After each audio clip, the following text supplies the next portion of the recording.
Humans of the cardboard. If you have not heard, Rescue Ace and Exosister were confirmed for the Tactical Tridex this year. It's really cool to be part of the Tactical Tridex because while it seemed like they didn't get that much stuff, if you actually look under the surface, you actually realize that Konami actually was low-key giving them all support like for a year straight. Is it the craziest support? Not necessarily, but they can always kind of just execute a little bit better, right? So if you actually look at the pattern Konami went through for the first three from last year, sorry, my head's going to be cutting off a little bit here, but um, looking at all of these from Infinite Forbidden to Rage of the Abyss to Supreme Darkness to Alliance Insight, which we still haven't even gotten yet. You look here and you're like, oh, level 5 light machine extender just jumps on the field. That's Cyber Dragon stuff. Silhouette Rabbit sets trap monsters. What's the main trap monster deck that I can think of? Eldritch, cool. Fiendsmith, really amazing synergy, and even better with the new Link 1 revealed as well with Live Twins. You look Yuodoroda, Fusion, Link for Eldritch, the second wave of Fiendsmith stuff for Live Twins. You go to Supreme Darkness, Clockwork Knight for Cyber Dragons, really good for them. Delta of Temptation is kind of a low-key like starter utility card to get Eldritch in rotation in that deck. And a Bawaku, a new boss monster for Live Twins.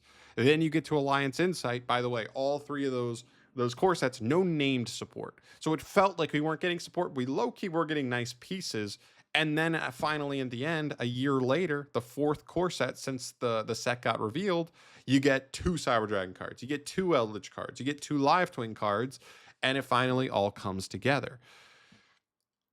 You can gripe on whether they executed well enough, and it feels like Cyber Dragon still isn't that good, and Eldritch still isn't that good, and maybe Live Twins will be a solid rogue deck, and so maybe they did well enough there. But regardless, I do expect there to be, whether direct or indirect, support going on almost every core set for these 2 archetypes. So today we're talking Rescue Ace. Tomorrow we'll talk, well, depending, soon we'll talk about Exosister. And I want to talk about what they have and what I feel like their biggest weaknesses are. So if you go through the Rescue Ace lineup here, they have a lot of useful cards. They have a lot of good cards in Engine. And one of the biggest hits to them since they had their competitive heyday, we'll call it, was Original Sinful Spoils getting banned. Now, Diabell Star is not a starter. Original itself is not a starter. Wanted is not a starter. So many, like honestly, like you lost a ton of copies of starter cards in your deck, and now that's the biggest void to me going forward. Hydrant, really important card for the deck. It does search you a monster. There's a world where they could just give the deck a monster that makes Hydrant kind of a de facto starter. Like it just allows it to be combo because the new monster it gets helps you do combo. Sure. Airlifter is your only monster starter. Impulse, cool hand trap card, but it honestly is not seen as much play as I hoped it would when I saw it initially got printed. I think it's a really cool take and card for an in-archetype hand trap. We just need to see, they need to make this card too good not to play in Rescue Ace, basically. And I think that'd be a really cool thing for them to do. Fire Attacker and Fire Engine, not bad cards, but didn't always see play. Preventer, really good extender and utility card. Gives them a Book of Moon on the opponent's turn and good extension. And then Turbulence. He is the centerpiece of the deck. This is everything you do. He is your win con. You summon him and you set 4 Rescue Ace cards. That is how you win the game.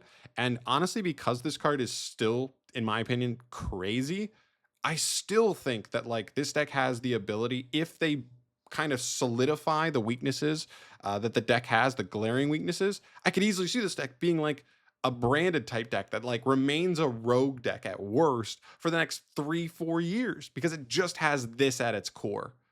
It can get better hand traps. It can get better non-engine. It doesn't use much in the extract, so you can utilize some specific stuff there. But then just like, oh, also like our engine sets 4. Like even in the grind game, we just summon this, we set 4, the game's over. So like I think because of that, this deck does have a good staple focus point that can keep it competitively relevant for a long period of time, potentially, if they cover up the glaring weaknesses. Right now, it's not good enough. And then you get to the spells and traps. They have a good recovery, like field spell. Emergency is a really good extender. It's sort of a starter. If you have another name in hand, you can just summon Turbulence out of the deck off of this. So, like, I guess that's decent, but like, not really what you want to be doing. You have one that's like a quick reborn. You have one that's like a quick searcher, but it's only a searcher if you have dry hydrant, so it's still only kind of mid. You have contain and extinguish. These cards, one's like a pop, one's like an imperm, but they're your interruption. You get off of hydrant, and so even though you have to play some bricks to make sure hydrant is worth it, you know that's one of the things you're willing to do when you're playing a deck like this that can get so much value off of one card and reinforces mid. So we'll skip that one. Then you get to the extra deck, which the deck actually has literally 0 cards for, and I think this could be something they choose to capitalize on as well. It's one of my big 3 points that I would probably focus on for this deck specifically in terms of how I think Konami could improve them with support over the next year. They have like some nice link twos that are good utility, but most of them, in my opinion, are like recursion, right? Like Flame Tongue, getting a name back from Banish, sure.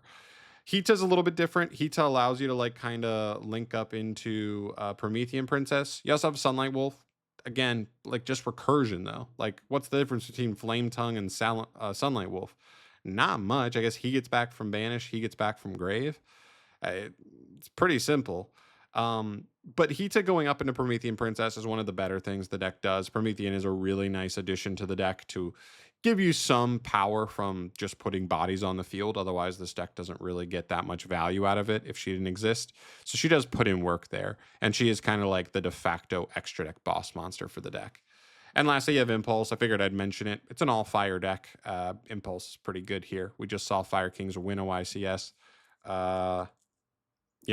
It's nice to know that your hand trap lineup, your non-engine lineup, may just be upgraded marginally over what everybody else is playing, just because you can't afford to play Impulse.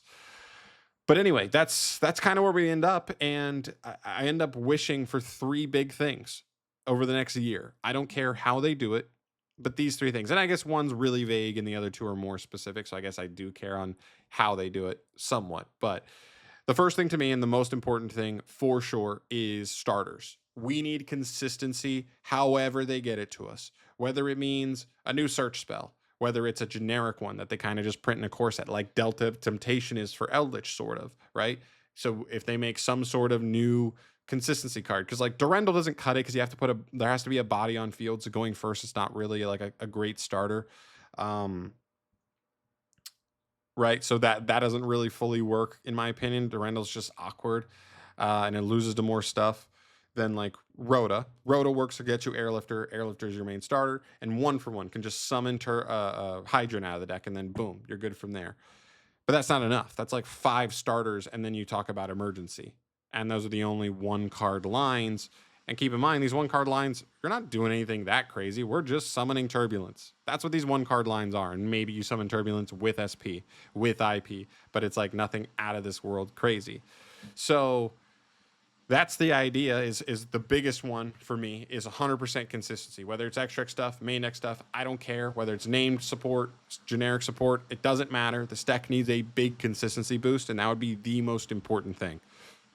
Secondly, for me, I want to see an extra deck card for the deck.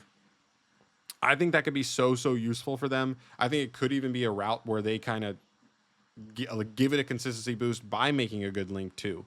I don't think a Link 1 it makes sense. I just don't. This doesn't feel like a Link 1 type archetype.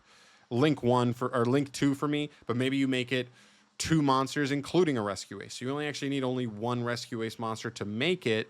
It's a fire monster. Maybe it gets you some sort of card from your deck, and that allows it to be sort of a starter for you.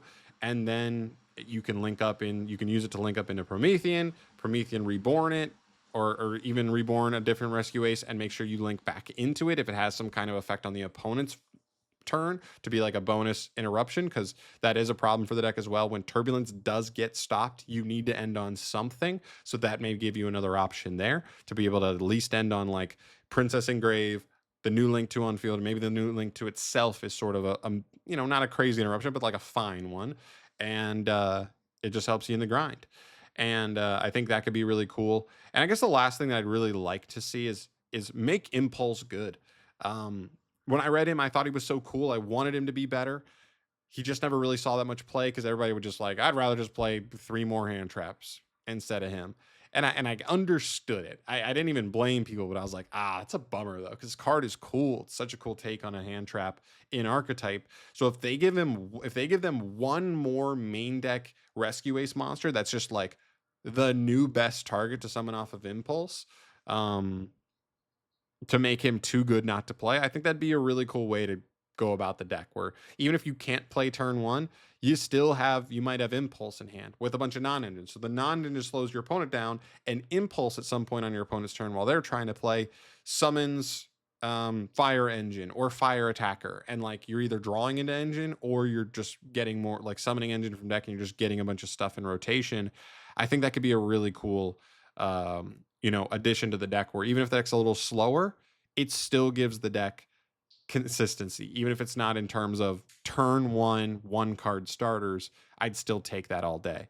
So those would be the three big things for me. And keep in mind, I haven't played Rescue Ace like super in depth. I played it a little bit when it first came out. When it became the Snake Eye deck, I kind of like backed off for a little bit, but I still think it's a really cool archetype. I hope Konami does it justice here with whatever they give them in the next, year. And I want to hear what you guys think too. So that's my interpretation. Consistency, maybe a Link 2 that's really solid for the deck and gives them better options in the extra deck, as well as making Impulse really strong. Those would be the three big things for me that I'd like to see more than anything. But of course, let me know your thoughts down below. If you're a Rescue Ace enthusiast, let me know what your thoughts are. If you actually played the deck for a long time and you have a more in-depth understanding of exactly what this deck needs, throw it in the comment section down below. I'm not perfect. I'm just telling you what my initial thoughts are, giving the deck like a look through. And yeah, let me know your thoughts down below. So soon, whether it's tomorrow or not, depend on like what kind of news and stuff we get between now and then. But Exosister soon we'll talk about what they need. They definitely need some stuff as well. And yeah, I'll see you guys in the next video. Thank you so much for watching. As always, guys, subscribe to the channel for more videos like this one down the line. Peace.